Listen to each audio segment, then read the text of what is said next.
Hello and welcome to Gaelic Football Views on CavanTV.com.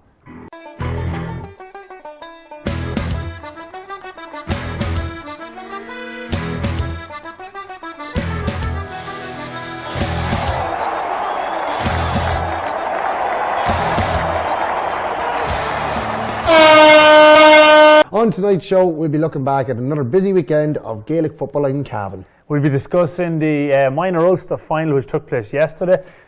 We'll also be looking back at a busy weekend for the Cavan ladies at under 16 and minor level, and looking forward to the ladies championship clash with Down. Yes, but first we have a few club results to give you. So we're going to start off. The main one was a Breffni League Division 2 clash between Baileyborough and Belturbet.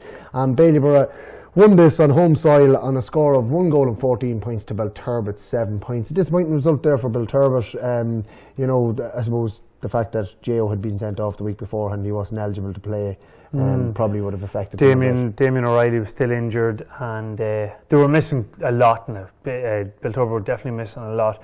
Baileyborough weren't at full strength either, but I was up at it. Baileyborough, Brendan Argue scored 3 or 4 points from open play very quick on, and then they pretty much Baileyborough took control early on and never really let go. Now Belturbet made a bit of a fight of it in the second half and looked like they were getting back into the game, and then Baileyborough got a goal. It just killed it off altogether.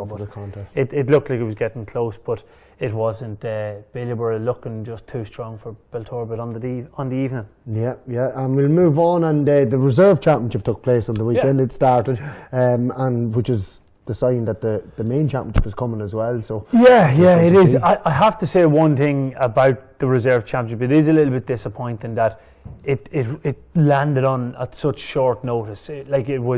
There's a lot of players in clubs that have been training for a long time without a lot of football, reserve players that aren't getting a lot of games, and then all of a sudden they were told 5 days before, well, you're playing a championship game this Friday night. On Monday night it came out that, right, it's definitely going ahead this coming Friday night.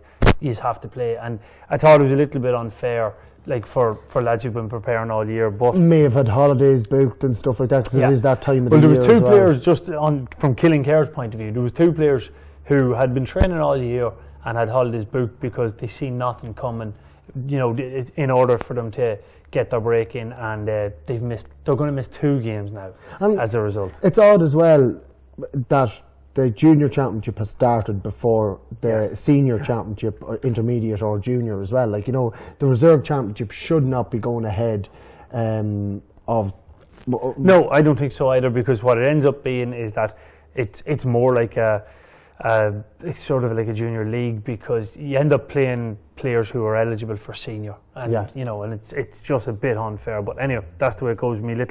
My little rant is over. Mine is as well, so we'll move on anyway. We'll move on. We can get one result there because the teleprompter's slightly blocked, but Brian might take care of that for us. And the first result is Ballina were taking on Kingscourt, and this ended up in a draw. It was in Ballina, 2 goals and 7 points to the home side, and Kingscourt with a goal and 10. So that's Kingscourt's second team taking on Ballina's second team there. As we'll see later on, Kingscourt have a third team, so good to see the numbers up around the East Cavan side. Absolutely, yeah, brilliant to see it. Ballyhaise were taking on Cavan Gaels, and this one also ended up in a draw. It was Ballyhaise 3 goals and 6 points, Cavan Gaels 2 goals and 9.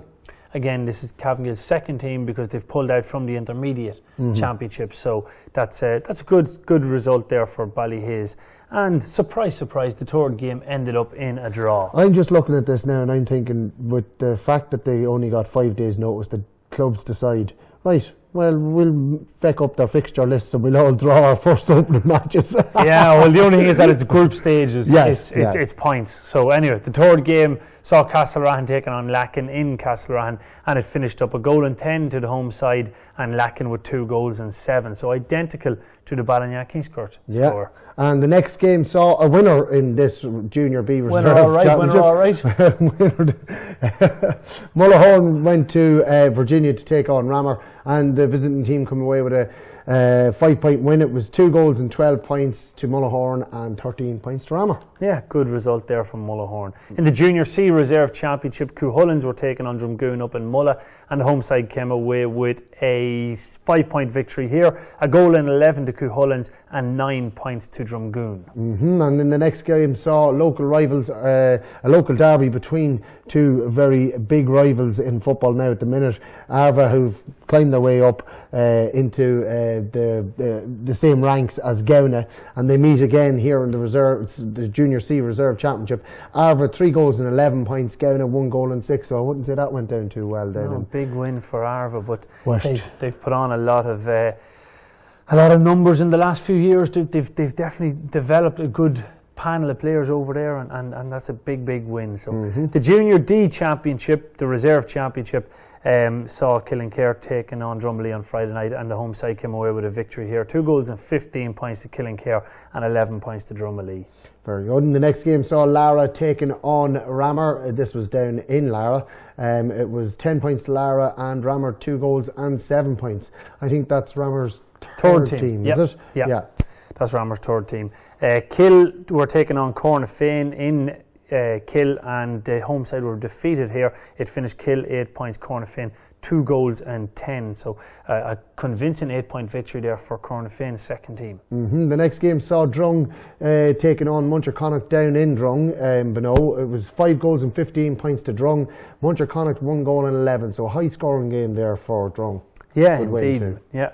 The fifth game saw Bailieborough hosting near neighbours Knockbride, and Knockbride came away with a 7-point victory here on a scoreline of 13 points to 6. So well done to Knockbride. Absolutely, yeah, well done. Ballymacue took on Kingscourt's third team then, and it was Ballymacue 1 goal and 11, Kingscourt 2 goals and 8. A draw match, 14 points apiece.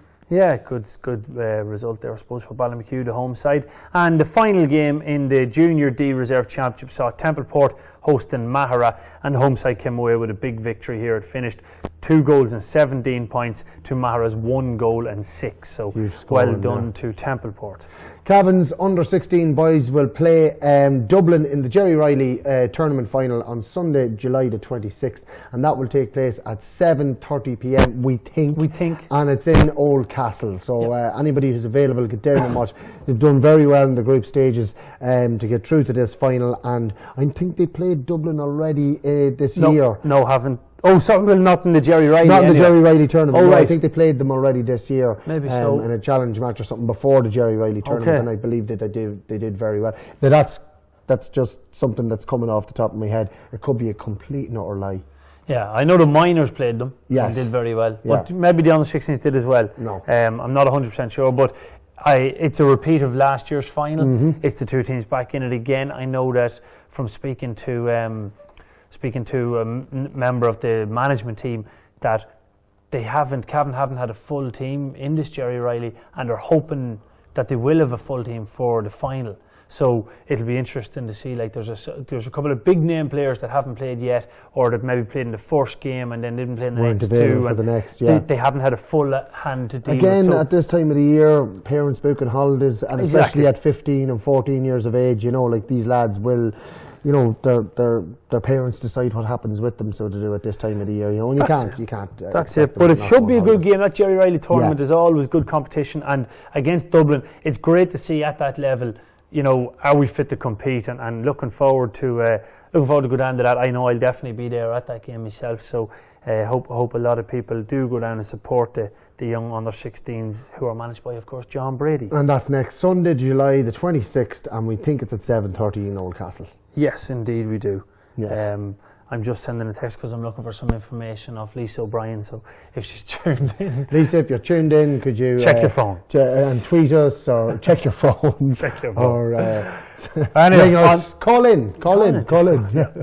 On Saturday last, the minors A All-Ireland final, or All-Ireland semi-final, the ladies minor A All-Ireland semi-final took place over in, I'm not sure where this game was, but it was Cavan against Galway. Far side of Athlone, I think. Yeah. I'm not sure the name of the venue. But unfortunately, the Cavan girls, the Ulster champions, came away with a heavy enough defeat, a 14-point loss to Galway. Finished 2 goals and 15 points to a goal and 4. So a very strong Galway team, obviously, if they're I was talking to a couple of people who were at this match, and I met them on Saturday night after the match, and they were saying that just the Cavan girls just didn't perform. You know, they just, whatever happened, they just froze or something. Like, because if you look at the half-time score, it was 2-12 to no score at half-time. It was 18 points to nothing at half-time. Cavan scored 1-4 in the second half. Galway scored 3 points in the second half. So, like, I don't know whether it was complacency or what happened, but apparently they just did not show up. The second half, they put in a better shift, but sure, the damage had been done at that stage. But look, you know, these girls, again, we need them to bounce back and, you know, all get in all, going again. it's still another Ulster A title. Like, it's still progress. It just would be great for them. With girls the under and for their 14 confidence. girls winning an A final, an All Ireland final, we want All Ireland. That's exactly like the that's what Monaghan, we're like the after now. Monaghan crowd chanted after Sam. the Ulster final yesterday. We want Sam. Yeah. We want All Ireland. Yeah, still. that's it. And I'm sure them girls want All Irelands, and I'm sure they learn from the experience and hopefully drive on, and maybe it'll make them better footballers in the long term. Fingers crossed, fingers crossed. On Wednesday last, the under 16s, the ladies under 16s were playing in the B All Ireland semi-final, and this was against big rivals of Cavan these days, Roscommon, who we seem to be playing a lot. And the full-time score, again, a heavy defeat for Cavan. It was 3-6, 15 points to Roscommon, to Cavan's 1 goal and 6 points, so a 9-point defeat. It was 12 points to 4 at half time in favour of Roscommon, and both the under 16s and the minors, you know, low scoring in the second half, whatever seemed to be the case. It was a very low scoring game in general, 9 scores to 4. You know, it wasn't, I'd say, well, I don't know, maybe there wasn't blanket defence as the pride. It does look very low scoring, but a disappointment for the B, because in the B All Ireland, because Cavan had success in this a couple of years ago. They won the B All Ireland with the under 16s, so they'll be hoping to bounce back, I'm sure, and push on again for minor. Maybe win the A at minor. Fingers crossed, fingers crossed. Well, we'll stay on the ladies' football. Stay with them anyway. We'll not go on them, but we'll stay with them. Stay on the ladies. Good man, Mickey. Go on, you can take this one. This coming Saturday in Clonus at 4:45 p.m. Cavan ladies will play down in the TG Cahir Senior Ladies Football Championship. So we wish them the very, very best of luck. We have a little video here that kind of previews the football championship for them. So if Brian has the video loaded, we might just go to the video of the Cavan ladies. We've had a great year so far. I suppose our second year in senior. We had a wonderful league campaign, and we exceeded some of our goals. I mean, one of them was to be unbeaten at home, and we did that. We got to the semi-final. We were narrowly beaten by Donegal. But I mean, coming second year senior, we're building on that. Last year wasn't didn't do as well as we expected, so we're building on that. And I suppose so far we had a great first game against Tyrone, and we're looking forward to the next one. The Tyrone game, was it a big disappointment losing that game? It's a huge disappointment. I suppose going in we had a couple of injuries, so it didn't help us, but we were expecting to perform maybe a bit better than we did. We were very disappointed even that day. It was a very hard game. We knew that if we went to extra time we hit the legs, but look, at Tyrone have been a senior team. They've been senior for a couple of years. We weren't expecting to come out and just walk it. You would know that they were a senior team. They were very good. So it was disappointing, but we did lose to a senior team. Yeah, we've had a great start to the year. We had a great league campaign. I suppose this year things have really come together as regards our team morale and everything. We've been working hard at training. We've really put in a hard grind from early on. I mean, we're out in early November. A lot of girls pushing for places throughout the year, even till now. So there's plenty of pressure. Training is going well, and there's plenty of competition for places. And I mean, I suppose you see from our league campaign, we want to compete with the highest, the top teams, and we want to do well. I know we were unfortunate in the Ulster Championship, but look, you can only develop upon that and go on to the next stage. Obviously, any loss is a disappointment, but I suppose we're a team in transition and we're developing and improving, and we look back to our league to show that. But I suppose you have to take what you can from that game. I mean, it was extremely positive in that we fought extremely hard with a Division 1 team who have played the top teams. That's where we want to be.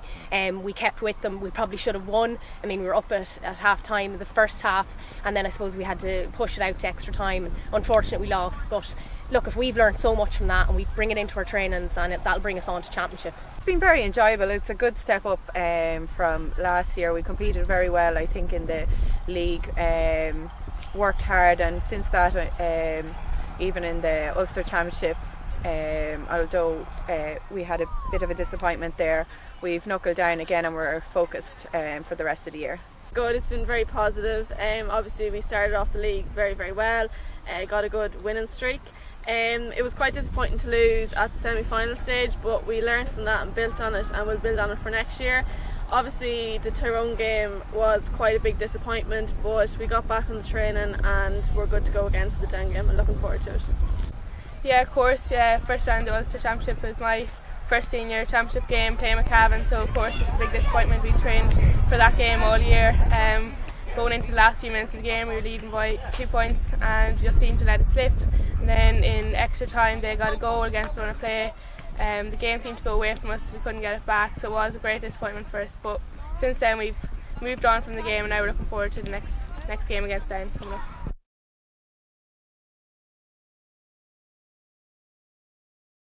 That was obviously the girls from the ladies team. You had Katrina Smith, you had Grania McLeod, you had Donna English and Mona Sheridan, and Sinead Green. And Sinead Green as well. Yeah, like if you listening to them, they are quite positive. One thing they're dead right about is the fact that they did lose to Tyrone and should have beaten them. You know, that's a game that really got away from them. Tyrone, we've spoken about it already before. They just went with a complete blanket defence, and really, I think what their manager was trying to do was to just stem the tide. They had lost so many games by a cricket score. And you'd have to give him credit for that. Well, I think he was more like just trying to stop another team from trouncing Tyrone and maybe hopefully sneak a win towards the end, and that's what they did. You know, that's what they did. So great credit to them. But it's a learning process for this Cavan team, and look, they've a good mixture of youth and experience. But the funny thing is that mixture won't last forever. So, you know, there's no point in sitting back and saying, we'll get it next year, They need to be making progress now, not worrying. Well, the one thing they want to do is stay in senior championship. Like, they don't want to get relegated out of senior championship, because that intermediate is tough. Yeah, well, and again, I'm not 100% sure. We'll definitely bring it to you next week, but how exactly that works. Can they get relegated this year? I know last year was a free year because it was the first year up, so I wonder, can they be relegated now? It's either this year or next year but look, they won't be looking at relegation. What they're looking at is pushing on and maybe making a quarter-final or a semi-final of a senior championship. As you'll see the picture coming up there, the TG Cahir Senior Ladies Football Championship sees Cavan taking on Derry on Saturday the 25th of July in St. Tiernack's Park, Clonus at 4:45. So look, be the difference, as it says. Get there, down into Clonus if you get the opportunity. It's only 15 minutes down the road. So that's it. Unfortunately, this game was supposed to be in Kingspan Breffni Park, but the Fermanagh Westmeath game now, the men's game has been put in Kingspan Breffni Park. So this game had to be moved because it's a double header, and it's been moved to Clonus, which is fantastic. So it's great to see that this game will go ahead in Clonus. So it will. Yeah. So that's Cavan against Down in the TG Cahir Senior Ladies Football Championship decider, or the earlier games in it. And you'll see there Grania McLeod coming up on your screen, her picture with herself and the Down captain. I'm not sure. That's what I was actually texting Lisa to see. Is it on TG Cahir, the game? I'm not 100% sure, but it is. Hold on a second. It is indeed. It's a double header, and that's why they had to move it from Kingspan Breffni Park, because RTE or Sky have the Fermanagh and Westmeath game. So to get all the cameras and get everybody Yes. in, it would have been a nightmare, so they couldn't do it. So So it is live on TG Car as well. So for anybody who can't make it down, at least you can watch it live on TG Car. We'll hopefully get somebody to be down in Clonus as well, giving updates from that game as well. So possibly on Northern on Sound. Northern Sound. So tune in to Northern Sound for updates from the match. Or it might even be live. You never know. Yeah. Might be. You never know. Yeah. Why not? Why not? Why not? So the Ulster Minor Football Final took place yesterday, obviously as a warm-up for the senior game, and Cavan were taking on Derry. Unfortunately, the Cavan Miners came out on the wrong side of the result. It finished 11 points to Cavan and a goal and 11 to Derry after that crucial goal going in before half-time for Derry. Derry were 2 points up at the time, and then got the goal to go 5 points up, and then they were 6 points up at half time, and that was at minor level, especially when it's only 30 minutes aside. Very hard to claw back against a good team. It's very hard to claw back a 6 point. And credit to Cavan, they did come back and did get themselves very close, got themselves into the position where the goal would have made all the difference. The Derry goalkeeper pulled off Ben McKinless, who was a late change on the Derry team. That's right. Pulled off 2 wonderful saves, one against David Brady and one against Thomas Edward Donoghue. And then Cavan were unfortunate not to be awarded a penalty. Did you think it was a penalty? I don't know. Listen, I'm always completely level-headed and fair and non-biased, and I was talking to a couple of people today, and they were saying that listening to the radio, you gave a hint that it might have been a penalty. It definitely was, because God help you and your patience. You were trying to commentate on it, and I just shout across to you, "It's a penalty!" in my biggest girl's voice that I could find. I actually loved it. I just let you go. I says, this man needs to get some frustration out here about this, and he went off on one. And I did, and I'm still very disappointed. The amount of people that I've met after who said, "Oh, well, we were right behind the goals and it didn't look like a penalty to us. All he did was wrap his arms around him." That's a penalty. Yeah. If you wrap your arms around a player if you're while he's in possession, you're told you must keep your hands out at all time if there's a player in front of you. You must. That's it. Unless you're going up to catch a ball, you have to keep them like that. Yeah, but you definitely can't wrap it around a player's body, and that's a penalty. Unless you give him a hug. Yeah, but even I think a hug is illegal in Gaelic football. Is it? I think so. Yeah, I think a good hug is illegal in Gaelic football. So I think probably the only mistake that was made was that maybe David Brady went down a little bit too easy when he felt the arms being wrapped around him. Instead of trying to get the shot away anyway, he just went to back to goal. He just back to goal because no, he actually didn't. He felt when he caught the ball. He felt your man would have wrapped his arms around him, and he was kind of spooning him on the ground. Yeah, he did. Definitely spooning him at the end. But when he caught the ball, he had time to turn, and it was as he was turning that the Derry fullback's arms then caught him wrapped around, and he was inside the small box. Show me what he did there, Damien. You're all right. You're all right. But he just wrapped around like it was. He was. I think he had the opportunity maybe to try and drop the ball and kick it, and instead he went straight to ground. Right. And I think that maybe the referee went like, "Listen, you went down the ground too easy. That one not giving you." It doesn't make it right. Yeah. And look, Ben McInnes made a couple of great saves as well, as you already mentioned. Like a good goalkeeper, it has to be said. The first half is where we lost it. We started off brilliantly, and Dylan Raythorne had 2 points on the board within 5 minutes. One from the right side on his right foot, one on the left side with his left foot. He was lined out at wing back, but he was marking the centre forward, who was Shea Downey. So he was, and he was getting forward getting on a lot of balls. He was. Just like we were all worried about Conor Glass. David Wilson done exceptionally well. He did. Conor Glass didn't really.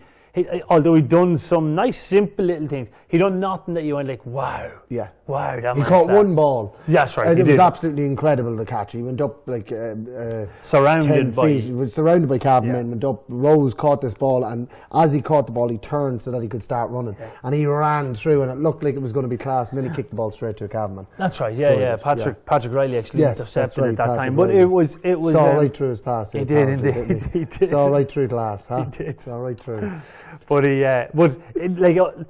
the biggest issue was McGuigan in the full forward line. Yeah, Shane McGuigan. And as I said on radio yesterday, that was the first time I had seen Donald Monaghan getting a roasting, and he did. He did, but the thing about it was that Derry were very clever. They crowded out the middle of the park, so all their half forward line pushed into the middle of the park. And then two of the full forward line, the young full forward Grant, and then I can't remember what the other young fella's name because Tierney. Oh yeah, that's right, Tiernan. He pushed out. He sort of came the centre forward almost, and it left Monaghan marking one man in the full forward line, and we did have a sweeper, but he dropped. Well, we didn't in the first half. Well, he was there, but he wasn't. He wasn't in front of anybody. I don't actually think there was somebody playing as a sweeper. I think that it was a spare man sort of that. At times it was either Shane Fortune or Dylan Raythorne, that their man was so far out the field that they were just holding the half-back line. But Monaghan, he was sold because Derry had done the homework, and it was a case of if the corner forward Shane McGuigan went to go that way, of course Monaghan had to be out in front of him, so he'd make the run, and then McGuigan went that way and he was left in acres of space, and Monaghan was trying to chase him and bring him out the field, gave him probably too much space, but he couldn't attack him because if he went around him he was one-on-one with a goalkeeper. It was just, if we had used a sweeper and doubled up on him. Because in the second half when Reece Clark came on and played the sweeper role, he was nullified. In the second half, Luke Fortune didn't really get a sniff, or didn't give him a sniff, and it was because he had that cover. And I think if there is something to be learned from the two games, Antrim, we didn't play with a sweeper in the first half. We were down at half time by 5 points. Derry, we didn't play a sweeper in the first half, as in a definite sweeper, and we were down by 6 points. That we need to learn the lessons from that. Right, we don't need to be going out all out. Definitely in Ulster football you will. Yeah, but also from all accounts that I'm hearing of Kildare, their full forward line is brilliant. Yeah. So we can't be. It was our full back line that was kind of closed out. That was probably the problem. So we need to close out those spaces. Don't give them the opportunities in those spaces, while still maintaining the balance of attack, which is a very difficult thing to do. But I do hope that we've learned the lesson. 2 games now. That one we clawed our way back and got into the Ulster final with, but we'd have won, I think, the game against Derry had we played with a sweeper from the start, as in played with Reece Clark as the sweeper or whoever, because somebody who knows how to play that role. And it's a difficult role. Oh, it is. It really is. It's all about positioning. So it is, and it's been aware, not just aware of the ball, but the man. And being aware of where your own player is in relation to him, because you don't want both of you on the same side. Very, very important. Yeah, because that leaves the space on the outside or the inside, wherever he may be. But you just have to cover that. But another thing that was evident as well in the first half, Derry, as I said, crowded that middle area. They picked up every breaking ball. Second half, obviously something was said by Danny and the lads at half time. Our lads we won every single breaking ball in the second half, and Wilson going up with Conor Glass in the second half, broke ball away from him and whatever. It was really well worked. And even when they moved David Brady, who'd be your kind of anchor midfielder, the man you expect to win the aerial ball, even when he moved in full forward, we still controlled the middle of the field. So, well, Conor Brady was excellent. What he was doing was he was standing beside his man and he was making sure that he couldn't go back if the ball was going over him, and Dylan Raythorne was standing behind him. So he was just holding him off and letting the ball drop in behind him. Dylan Raythorne taking the ball and breaking forward. And there was a couple of substitutes that come on that were excellent. Young Smith, Connor Smith was brilliant. Reece Clark. In fact, all the subs that come on did very well. Everybody in the second half did well. And the funny thing, or the interesting thing was, and it was great to see Cavan having a variation of tactics by putting David Brady in, and he was very effective. We should have had a goal. Great save, as we already mentioned, double save after David Brady caught the long high ball coming in. Then Derry started to put a man back on David, a full back beside him, and then the centre half back started to drift in as well. As soon Conor Glass even dropped in around him as well. They all dropped in to cover where David Brady was. But what that left was acres of space out, around 35-40 metres out. Connor Smith picked off 2 lovely points. And I think that was possibly where the winning of the game could have been. Not the goal that could have come from David, but the fact that when David was in there, it scared Derry so much that they retreated, and there was shooting area from 30 yards out that Cavan could have exploited a wee bit more. And and it was evident in the senior game as well that if Donegal had done that with Michael Murphy or with Gallagher for a bit longer, they did it twice in the game. Gallagher went in for one long ball and he came straight out, and Murphy went in for one long ball and he won it. It caused absolute panic in the Monaghan defence, and then he moved back out. So like, why managers don't try this? Put a big man around the square. Well, look at Kieran Donaghy. Well, look at Aidan Moran. Aidan Moran as well. Aidan Moran yesterday, and he was the option because all the time he was drawing the defenders in, and when the defenders weren't being drawn in, they were kicking in the long ball. Mayo, Aidan Moran was lapping it up and just kicking in the back of the net like kids, like he was playing with kids, and that's something that Cavan, I'm sure, will look at that game yesterday and take positive. David Brady in at full forward was a wonderful option. Now, not to start him there, but have him as an option to go into that position, and it gives you a different dimension because you look at the forward line, we're very, very small. Derry finished with 4 players over 6'4" at the end of the game. Cavan, probably David Brady's around that. I wouldn't say anybody else is. Conor Brady, but 6'1", 6'2". Yeah, Donald Monaghan might be 6'2", 6'3", but you didn't have enough for them, and we definitely don't have them in the forward line. So maybe that option. Something we're lacking at senior, at minor, at under 21 is a big. Michael Argue is the man that could probably be moulded into that full forward. You hit the nail on the head. He has to be moulded into that. He's not a natural full forward yet. So it'd be interesting to see now, can David Brady maybe fill that role? But you'll see a picture there's the Cavan Miners there before the Ulster final, just heading out onto the field. The stand looks like it's empty, but there was a great crowd for the minor game. It was fantastic, especially from the start of the second half. There was the guts of 25,000 in Clonus for the second half of the match.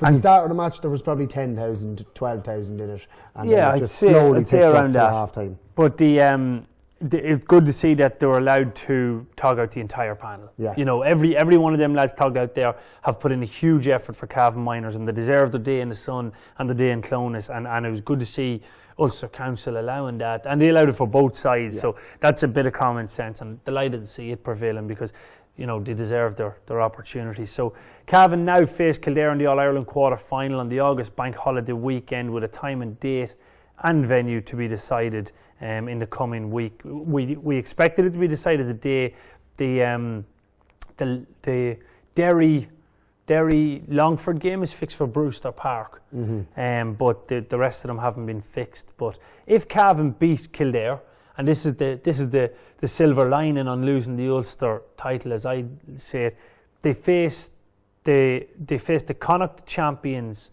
or Tipperary. So the Connacht champions are playing Tipperary. Exactly, so in the quarter-final. So Galway or Sligo or Tipperary in an All-Ireland semi-final. Now, Galway Sligo played out a 1-4-7 draw yesterday.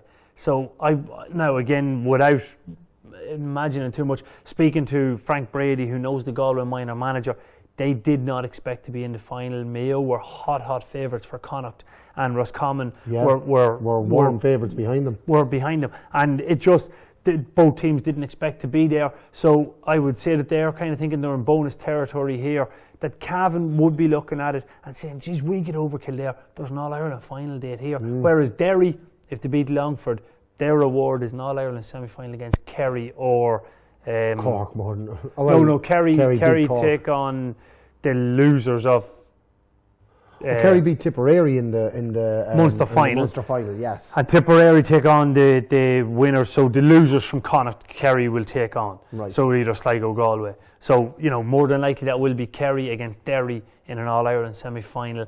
And, that will be a very, very tough game because Kerry obviously reigning All-Ireland champions at minor levels. So it's something that Cavan will probably look at today after they get over the disappointment and realise, you know what, we're in the better side of the draw to get to an All-Ireland final here.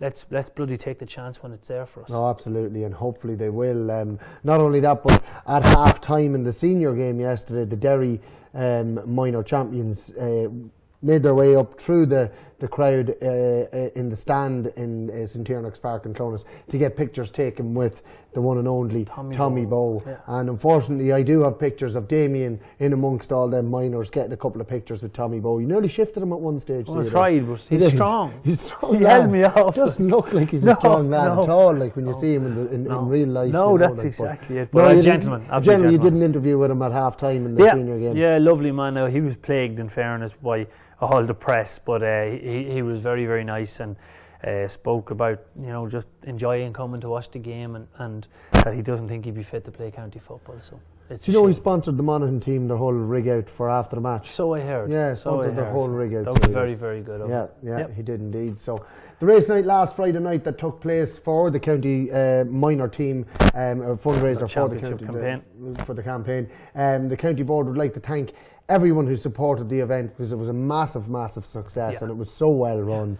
And it really was, and all of the organising committee deserve huge amount of praise for the amount of effort that they've put in, and the club secretaries and chairman who went out and sold tickets because it was a massive success. Now we don't have an exact figure, but it could be anywhere from 25 to 30,000 euro apparently. Oh right, okay, I heard. Oh no, sorry, 15 to 20. Sorry, yes. 15 to 20. Yeah. Okay. That other 10 went to me and you. Oh, that's right, that's right. Yeah, we wish. But I suppose the one person that a few of the organising committee did mention was Anne Fortune, who put in huge effort, and her organisational skills were such a huge advantage to them. So congratulations to Anne and everybody else involved in organising that wonderful event, and glad to hear it was a success, because we need lots of events like that in Cav and GEA. Yeah, that's for sure, and the county board will, I'm sure, be having some big fundraisers in the up and coming months, and we'll bring you all the news on them. So yeah, on next week's show, because we're almost at the end of this week's show, it's a nice short and sweet one. On next week's show, we'll be looking ahead to the club championships for both the ladies and the men. We'll be joined by a number of guests who will be giving their insight and opinion ahead of the club championship, so be sure to check out next week's show. Yeah, well, as Damien said, that brings us to the end of this week's show. Remember, if you want to get in contact with the show with your views, we'd be delighted to hear from you. You can email us on GaelicFootballViews@gmail.com. You can find us on Facebook by searching Gaelic Football Views. Or you can follow us on the Twitter machine by looking for @GaelicFV. So our thanks to the backroom team, that is the one-man outfit, Mr. Brian Daly, as always. Thanks, Mr. Daly, for all your help. Yeah. And also, just before we do go, we'll be we can announce that we will be able to, ahead of these championships, we'll be streaming. Yes. The ladies club championship finals. Yes, we will indeed. We'll be. I think they're taking place on the 6th of September, and we will be streaming them live. From Kingspan Breffni Park. So if you don't make it into Kingspan Breffni Park, you'll be able to watch the whole fun on the day and all the championship. Closer to the date, we'll give you the times and obviously the teams, because they're not decided as yet. But the junior, the intermediate, and the senior. And I think the junior B maybe as well. There might be a 4-header instead of a triple header. It might be a quadruple header. They will all be live on cavantv.com on the 6th of September. So stay tuned in for that one, and as I say, we get closer, we give you all the details on that. And if you want to, if you're watching from abroad or out like that, and you want us to play a request for you or for anybody who is abroad that will be watching on that day, get them in now so that we can work them in to the programme for the day for ourselves, for the broadcasting of it. So until next week then, it's good night and God bless.